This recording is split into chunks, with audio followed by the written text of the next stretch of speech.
Welcome to As a Woman, Fertility Hormones and Beyond. I'm your host, Dr. Natalie Crawford, and I am a board-certified OBGYN and fertility physician, and also co-founder of Fora Fertility in Austin, Texas. Each week on this podcast, I discuss health and fertility and how they relate to your true self. Become a part of the community of collaboration that amplifies others as a woman. I hope you enjoy the episode.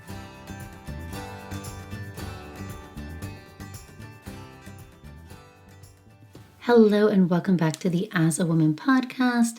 Today we are talking about unexplained infertility in young couples. So I think sometimes there's this idea, because you hear it from us, that age is the number one thing that matters.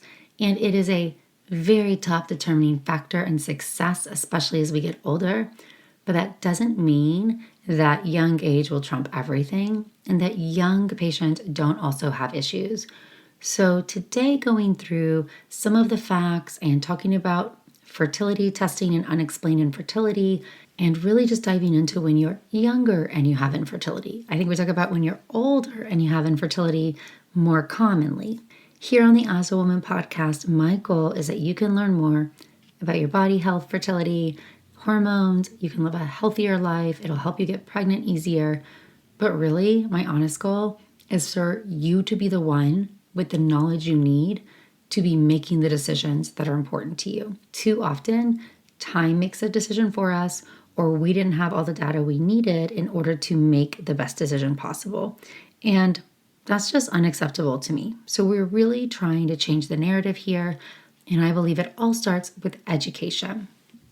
Throughout this episode, I will be answering some of your fertility questions. And these questions can be asked on Instagram at nataliecrawfordmd every Monday. So put your question there. Some will be answered there on Instagram, here on the podcast, or in the weekly newsletter. The weekly newsletter will cover fertility in the news, top fertility questions, little tidbits, my favorite recipes, and they're just little brief content bites every week. You can sign up for that newsletter, nataliecrawfordmd.com/newsletter. And then don't forget to check out your YouTube, where all of our content is formed based on your questions. So thank you so much for being here. And we are going to dive into when you have infertility at a younger age, unexplained infertility, and what things I want you to be thinking about as you go through this process. Hi, Dr. Crawford. I was hoping you could dig more into the statistic that if you are under 35, you only have about a 25% chance of conceiving each month during your fertile window. It's been so hard for me to wrap my head around that if you have a perfectly healthy couple who times everything just right and the egg and sperm are both there essentially, the odds still aren't in their favor to conceive in a given month. If you have insight, knowledge as to why this is, infertility reasons completely aside, that would be great. Thanks so much. This is a great starting question, and I think it really drives home the inefficiency in human reproduction. The truth is that eggs and sperm are very fragile. Let's just remember for a moment, it's a single cell, mostly with water and DNA, and then a sperm has a whole flagella tail, has to swim. Sperm, specifically, men make so many redundant sperm. If I look at a sperm sample, the vast majority of those sperm are abnormally shaped, meaning not even looking at the DNA itself, but just, does it have a normally shaped head and a normal tail? Does it have one head or two heads? Does it have one tail or two tails? Can it swim in a straight line? Most of the sperm are abnormal. And when I say most, I mean such a high level. Normal ranges of a morphology or the shape of a normal sperm, typically we see between about 4 to 20% normal sperm, and 20% would be exceptionally high. So the vast majority of all these sperm are just abnormal. And even though structure doesn't dictate normal function, having an abnormal structure does dictate abnormal function. Same thing when it comes to eggs. You lose so many eggs every single month. So if you are 30 and you have 20 eggs available outside the ovarian vault, you have more eggs as you're younger, or you have more eggs remaining. But from those 20, one is going to be chosen at random to ovulate. The 19 are going to die. So that inefficiency right away exists. Now, the percentage of genetically normal eggs is not 100. So what are the odds your body's going to select that one right egg? So if you are older, you have more genetically abnormal eggs. If you're in your early 30s, you're going to have about 50 to 60% genetically normal. Mid 30s, closer to 40 to 50%. Upper 30s will be closer to 30%. So we see progressively fewer normal eggs as we get older. Combine this with our body and the environment, meaning the egg has only 24 hours to be fertilized. If fertilization occurs, the embryo has to grow and develop over time in a very specific timeline. That environment is your body, your fallopian tube, very sensitive to the world around you. And that division has to really occur on a very perfect timeline in order to entering in the abdominal cavity at the right time, at the right stage. And then that environment has to be ready for implantation. And there are a lot of genetically abnormal embryos or dividing cells that just do not divide correctly. And this is why human reproduction is just inefficient. But to really get to the data you're asking me. So there was a study done in 2016, published in Fertility and Sterility, which is one of our very big journals. And it's called Impact of Female Age and Nullogravity on Fecundability in an Older Age Cohort. And this is by Dr. Ann Steiner, my fellowship mentor, and I've done a lot of research in this cohort and know it very intimately. This was a prospective cohort study looking at women aged 30 and older who were just trying to get pregnant. So they didn't have infertility, they were in their first couple months of trying, and we were looking at fecundability rates, meaning your probability of getting pregnant per month. And then it was distributed out based on age and based on if you'd been pregnant in the past or not. The results of the study show that your odds of getting pregnant decrease as you female age increases. Having a prior child, which is called being gravid or gravidity, results in having higher fecundability rates than if you have never had a child. And this is because if you've had a child with the same prior partner before, we have proven competency. Your tubes were presumably open, the sperm functioned at that time, the egg could be fertilized by the sperm, your uterus could accept an embryo. And even though that doesn't guarantee fertility in the future, it does put you in a higher prognostic category. So listen to this number, and this is what you're talking about. For comparison, if you are under age 30, your highest chance of conceiving is going to be at 25% per month. If you are between 30 to 33 and you are trying to get pregnant for the first time, you've not had a baby before, you have a 17 to 19% chance of getting pregnant per month. If you are 34 to 37, you have an 11 to 12% chance of getting pregnant per month. If you are 38 to 41, you have a 3 to 5% chance of getting pregnant per month. And if you are 42 and older, it's 3% and less.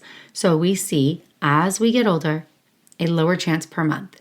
And this means if you are waiting to start your family until you're 38, you're accepting a 3 to 5% chance of getting pregnant per month.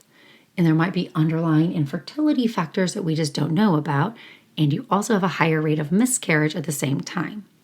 Now, if you've had a child in the past and you're 30 to 33, you have a 22 to 23% chance of getting pregnant per month. So this is where having a prior conception is a little bit protective, telling us that certain parts work. If you're 34 to 37, so you're trying to think about what are my odds of getting pregnant with my second baby if I had my first one already. Between 34 to 37, 16 to 22% chance. So still a drop, but relatively high. But then at 38 to 41, drops to about 10 to 16%. And then 42, it's about 9%. So you still see a drop, but it's not as profound. But in both group, natural fertility declines with age. It is more significant for people attempting their first conception. And the conclusion we can draw is that no matter what is happening, as far as if you've had a child or not, at age 37, we see a more profound impact of age on your monthly fecundability, chance of pregnancy. So what we are seeing here is that something that has been so discredited for so long, which is egg quality, sperm quality, environment, these fluffy lifestyle factors actually impact your ability to get pregnant a lot. So even couples who are early, and in this study, These 30-year-olds who are trying, they were handed ovulation trackers. They had regular cycles. So even when you are timing things correctly and your periods are regular, there is so much redundancy because not all eggs, sperm, or embryos are going to be normal. Not all embryos have the competency to become a baby. Just think about the fact that a genetically normal embryo, egg and sperm, have met. It has grown out to the appropriate stage. It has been genetically tested and its genetics are right, that my live birth rates are only going to be about 65 to 70%. A third of the time, that embryo is not working. Why? There is a huge gap in what equals competency, or the ability to become a baby, the ability to implant. And a lot of that in the cell division are factors that we either don't know or that we cannot as easily control. And so I think that that's why so many people think, well, I'm young, or I'll have sex on the right day and it'll work. These numbers are also for the beginning of trying to get pregnant. Meaning once you've been diagnosed with infertility, these numbers drop. So if you are under age 35, no matter if you've had a child before or not, and you have now been trying to get pregnant for a year, your chance of conceiving has dropped from wherever you started to 4 to 5% per month. Something's going on. So at this point, you should have gotten pregnant in 12 months, regardless of if your chance was 17 to 19% or 22 to 23%. By 12 months of that, you have now fallen well off the bell curve. And so now if you just keep trying, you say, my game plan is going to be to keep on trying for longer. I don't like the fertility doctor. I don't want to go to clinic. I don't want to deal with this. That's fine. And that's a choice. But you now need to know that odds of getting pregnant are lower, 4 to 5%. And that 4 to 5% is the best case scenario. That's the everything is okay scenario. That's the my tubes are open, my uterus is normal, the sperm is great, I am ovulating scenario. We're just going to keep on trucking and have intercourse. We're at 4 to 5%. If I get to 2 years, these odds have now dropped to 2 to 3% per month. So even though that number is not zero, and I always say that, I think that's important to hear, that is a very ineffective and inefficient way to grow your family. And I think there's an underlying question about why. Why are you falling off the bell curve? Why have you been trying for a year and not gotten pregnant? And especially if you've been trying that long and you go have testing and everything is normal. Let's hear from our next caller. Hi, Dr. Crawford. My name is Maddie. I'm a 22-year-old, and I have actively been trying to get pregnant for about 2 years. I have gone to my OBGYN and recently got prescribed Clomid, but he did diagnose me with unexplained infertility, which is odd just because I'm young and I don't know how that affects me. But I guess my question to you is, even if you're 22, are the chances of you just having unexplained infertility lower or higher? And then also, I have a regular period, I ovulate regularly, and I have had really no issues with my fallopian tubes, my uterus, the lining, anything like that. And is it beneficial for me to be on Clomid? I've already taken one round, and it was not successful, that one, so I'm planning on taking another dose on my next period. Thank you. I appreciate it. Thank you for all that you do for us. Thanks. Have a good day. I'm so sorry for everything you're going through. I know from my experience on this side of the table that being young makes this even harder. So often I hear my patients complain that they just got dismissed and they were told, you're just young, keep trying, you're young, it'll work out. Almost as if their infertility is less valid because they are young and it's more easily dismissed. But what I often hear is that it feels worse because so few of your peers are going through, you don't have anybody to talk to about this. And my professional opinion is it is a worse sign because your chance of getting pregnant should be so much higher. And if you're not, I'm even more concerned. It is important to understand that infertility occurs at all ages. So being young does not protect you. Yes, you might have higher rates of getting pregnant naturally. if you do not have infertility. But we still see the same prevalence of infertility, meaning not everybody, even a young age group, will be able to get pregnant. And some of these factors will be due to ovulation, some will be uterine or tubal, some will be due to male factor, but we will still see unexplained infertility diagnosed in this group. Unexplained infertility is tough. It is really unsatisfying as a human to not get an answer for why you're having the trouble or experiencing what you're experiencing. I know that and I acknowledge that for you. I'm also more concerned that one of the underlying factors that's just hard to diagnose. Unexplained is just undiagnosed. Sometimes we get a diagnosis when we do IVF. Sometimes we don't ever get a diagnosis. But I want you to think about that this could be eggs, sperm, or environment. And things like endometriosis, I always am having high on my list because we know that up to 10% of reproductive age women are going to have endometriosis and that it often presents as unexplained infertility. The other signs of endometriosis can be painful periods, pain with intercourse, and GI disturbance. But very often, your periods have always been like this, and you may not really understand that it's truly a problem. My approach to unexplained infertility in a younger age range is number one, making sure we get a really, really good history. Your doctor only knows what you tell them. Give them more information and let us sort it out. Family history. Anybody with autoimmune disease. Anybody with infertility. Do you have painful periods, regular periods? Do you have a lot of spotting? Do you have any weird GI stuff?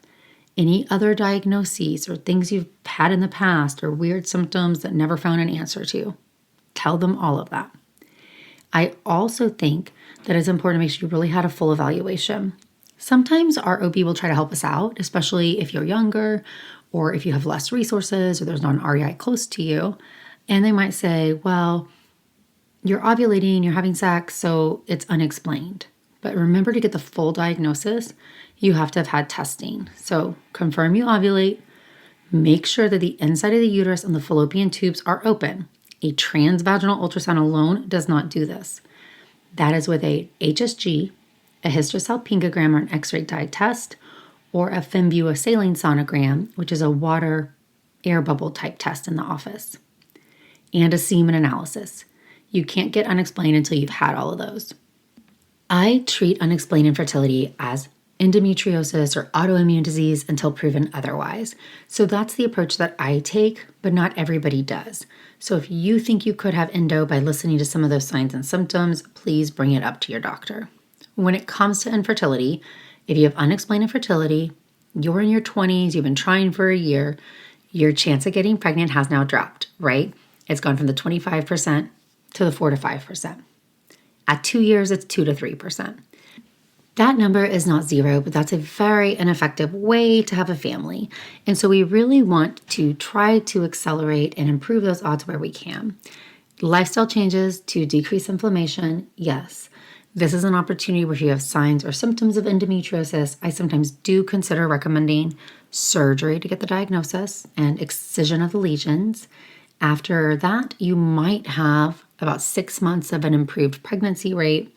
It's not permanent. You will have the lesions come back again, but especially if pain is involved, young patients with everything else normal is sometimes when we consider this as a treatment approach. But then our two real options are going to be the combination of ovulation induction medications, so Clomid or letrozole or injectable FSH, plus an IUI or an intrauterine insemination. So the question you asked where your doctor said, here's some Clomid pills, take them, that doesn't have any place in unexplained infertility treatment. It doesn't boost your pregnancy rates. It's not really treating anything. You're already ovulating. If you're going to try to boost your rates, doing the combination of ovulating more than one egg, so getting 2 or 3 eggs to ovulate, and putting the sperm closer with an IUI, improves your pregnancy rate up to about 8 to 10% per month. It's an odds game. We are not changing the quality of the eggs with Clomid or any medication to ovulate. I am not changing the quality of the sperm. I wish I could say I was putting the best sperm closer, but I'm not. I'm just putting the sperm closer. And I'm not changing your environment at all. If you still have a raging endometriosis, you have it. If you have an undiagnosed autoimmune disease, you have it. But what I am doing is I'm taking my soccer field and I'm saying I've got one goal on one end, all my players on the other. There's about a 4 to 5% chance somebody makes the shot. And I'm now adding a second goal and moving my players further down the field. So now they have a 10% chance. If all the players are terrible or they have broken legs, they're still not going to make it happen. If all of the goals are taped up, not open, it's still not going to happen. If it's pouring down rain or hail or sleet or snow and the environment is rough, it's probably still not going to happen. But we are trying to put the odds in our best scenario. And so that's why that's the first recommended treatment option is the combination of ovulation induction plus IUI, typically for up to 3 cycles. IVF is the other option, and the majority of patients with unexplained, regardless of their age, will need to do IVF. We could argue that it is going to save you money and time to go straight to IVF. We could argue that IVF is more cost effective if you want more than one child. And it is important to understand that it's the only thing really treating all the potential underlying causes. So ovulation induction plus IUI, improving the odds, trying to put egg and sperm together. When you have IVF, we can actually change the environment. We can have the best eggs and the best sperm. We can test embryos. We can actually modify more factors. So if everything was created equal and cost $0, we do IVF. We wouldn't even talk about OI, IUI, but we definitely wouldn't talk about just Clomid. It's not wrong. It's all your doctor has if they're an OBGYN and maybe they're trying. And because you're young, they are rationalizing it. But I am more worried about my younger patients who have prolonged unexplained infertility. That something is stopping egg and sperm from coming together in the body, and Clomid is not going to be the magic piece of the puzzle. We really need to think about advancing care more. Hi, Dr. Crawford. My name is Michaela, and I really enjoy your podcast. I was diagnosed with endometriosis at the age of 13, so I knew getting pregnant would be a challenge. I was recently diagnosed with PCOS as well. About a year ago when I went to the doctor when my husband and I decided we wanted to start trying for a baby. After we tried naturally for about 6 months without success, my doctor put me on medroxyprogesterone and letrozole to help induce a period since I was only getting about 2 a year, and then also to help me ovulate. I've tried these 2 medications twice and have not been able to ovulate. My doctor said she recommends I see a fertility provider, but the next available is about 10 months from now. So she also hasn't given me much hope that there's much I can do in the time between now and seeing a fertility specialist. But I was hoping you could recommend any tests or labs or even surgeries I can do prior to seeing a fertility specialist so that I have the best chance of getting pregnant as soon as possible when I do see that specialist. It's also important to note I am 30 years old and I've had 1 prior laparoscopic surgery for endometriosis at the age of 21, in which they found I had a somewhat mild form of endo. I'm also extremely healthy. I take all of the recommended supplements. I work out daily and I eat a well-balanced diet. So I feel like body-wise, I'm healthy and primed for a baby. It just seems like my reproductive system doesn't want to cooperate. So if you have any advice for me, I would love to hear from it. And again, thank you so much for all you do for women. Thank you so much. To be 30 and already have a diagnosis of endo and now be having PCOS with such irregular periods and not responding is also frustrating. So this is a great example of where even though you're young and you might have gotten dismissed, if you had asked at age 26, should I be worried about this endometriosis and been put off? And now here you are waiting for 10 months to see a fertility doctor, which is outrageous. So I have a few different thoughts to bring this all together. Number 1, with endometriosis, you have a significantly higher chance of infertility. It doesn't matter that it was resected when you were younger. In fact, repeat surgeries do not improve your odds of conceiving. They can be helpful if you have pain. So if you are struggling with pain with intercourse, a lot of pain, endo symptoms, surgery is to help with those factors. But outside the original surgery, you are not going to see a benefit for your fertility. Now, I would be curious to know, is a long time ago, so was it the same doctor? Do you have other records? What stage was your endometriosis?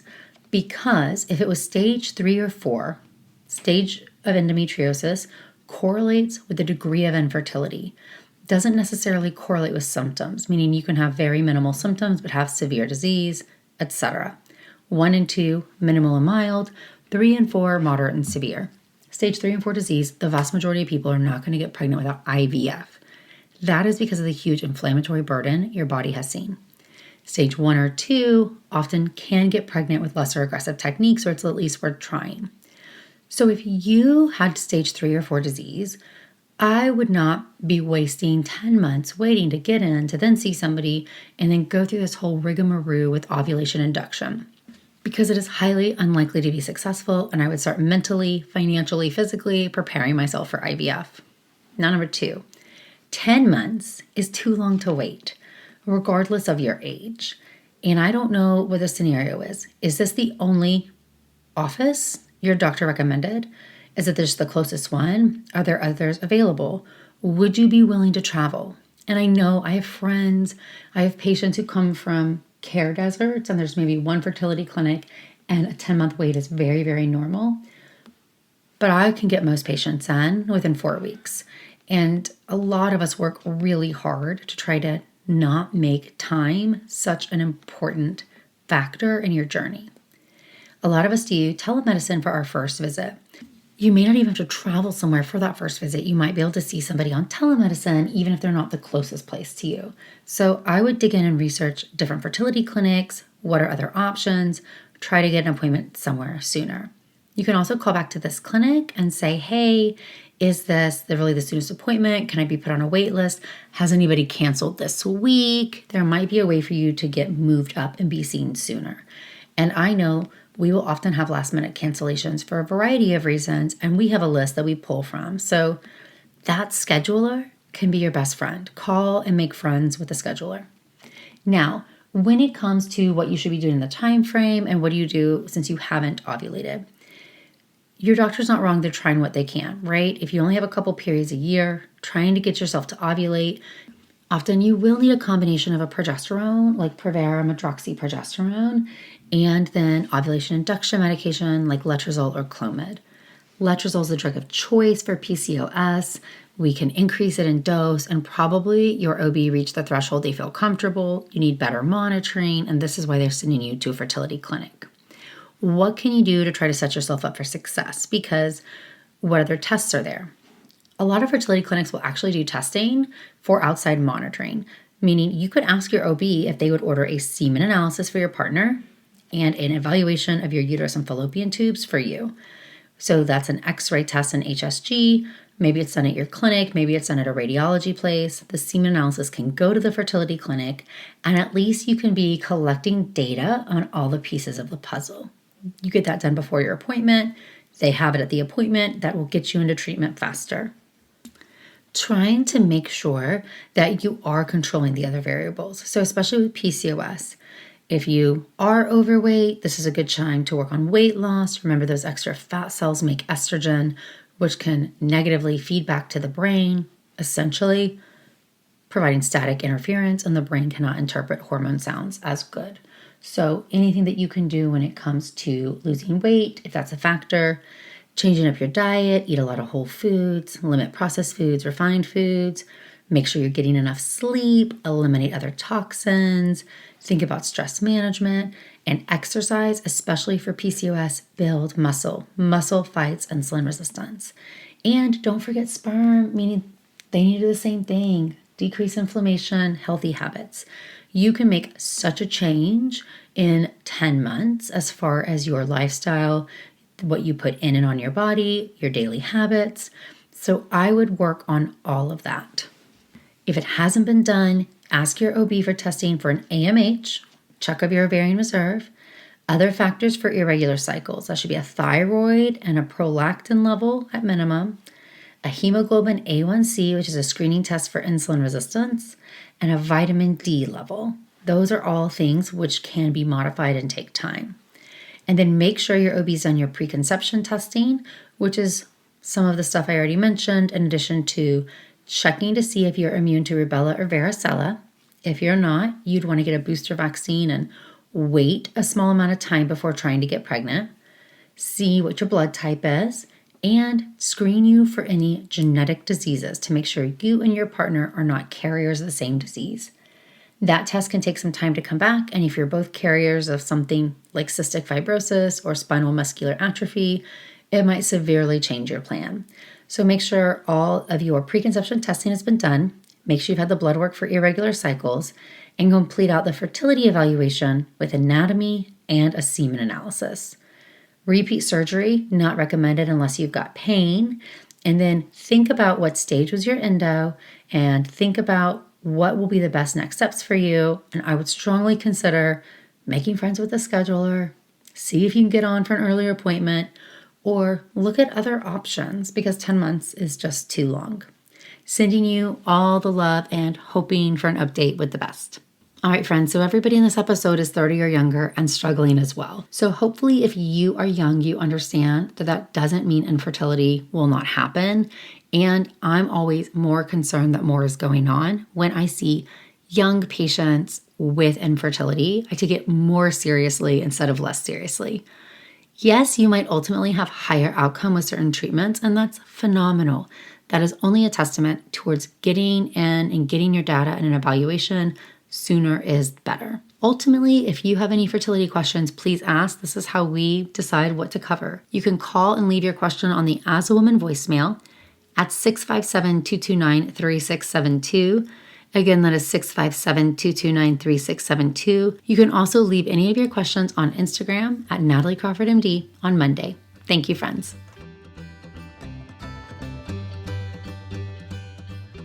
Thank you all for listening to As a Woman. It would mean so much if you could rate, review, and follow the podcast to be notified of new episodes every Sunday.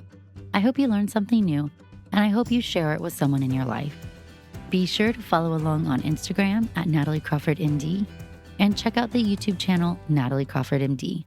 If you're interested in becoming a patient, you can also follow Fora Fertility. I'm so thrilled to have you here, part of the community that amplifies others as a woman.